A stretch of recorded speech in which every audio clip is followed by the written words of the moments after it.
The first memories I have playing the Call of Duty is just being that young kid, hopping in the games with my friends. I was like, don't tell anyone, but I was 7 years old. I first discovered Call of Duty when I was 12 years old. The first time I played COD happened to be at one of my older cousin's house. Found out about Call of Duty when I was 10 years old. I was in high school at the time. I was 10 years old. It was in 5th grade. I was introduced to COD by my dad. He actually just got the game. I was actually at a friend's house on my travel baseball team, and we were just playing 1v1 shipment, and I thought the game was so much fun. COD 4, that was the prime days. I racked up like 40 days playing time, yeah.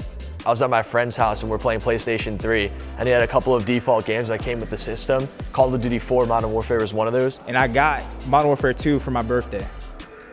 And when I got it, it was over with. I was playing pubs. You had to go in the game chat back then, so I was just talking to random people. It was crazy. I was like, okay, let's just pick up the controller and play it.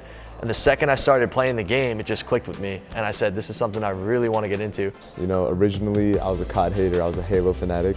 And then I went to his house one weekend and he's like, yo, I got this new game. It was Call of Duty 4. He's like, yo, you gotta try it out. So sat down, played it for a little bit, and instantly I was just hooked. I didn't know what was going on. I didn't know 7-year-old me would be up here now. Like, it's crazy to think. And like every COD that came out, I was begging for an unrelease day. Eventually around Call of Duty 4, me and my brother shared like the same account, and we discovered online, and we just got all the golden camos and just grinded the entire game, like me and him together. Well, I started off with like Halo 3 was technically my first online player game that I played on my 360, but I loved that game, but then Call of Duty came in the picture and it was like, it was over from there. Call of Duty was my game. I don't know if I realized when I could do it professionally, but I knew I was like good really young. Like I was just natural. It was my first ever shooter. I used to play at my friend's house a lot, and they kind of really got me into it. You know, I would play with them a little bit, and they'd tell me, you know, you're really good. You should think about playing tournaments and stuff like that. And at the time, I didn't know anything about that stuff, so I started looking more into it. Started seeing players like Nate Shaw and Scump and Proofy, and looking up to players like that. And then eventually, I just started playing tournaments online and made my way to an event and fell in love ever since. When I first played Call of Duty, I was awful. And that was one of the things I loved so much about it. It was a new challenge for me that I'd never experienced before.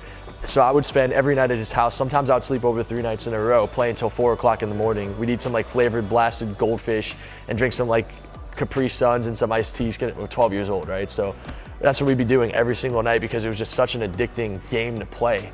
And I just wanted to improve, and I think that was what drove me to continue playing. Eventually started playing with some of my friends from school, found out that there was this thing called game battles, and where you could play people that he told me were gonna be better than me. And I was like, nah, no way, let me check this out.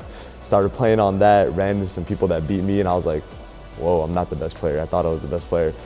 So switched from being a COD hater to a COD super fan, and now here we are and the rest is history.